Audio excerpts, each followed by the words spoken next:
गर राख्नलाई सुखले।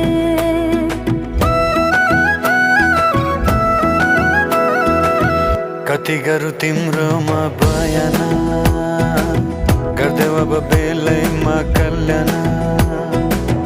कति गर्छौ बयान मुखले, आट गर राख्नलाई सुखले।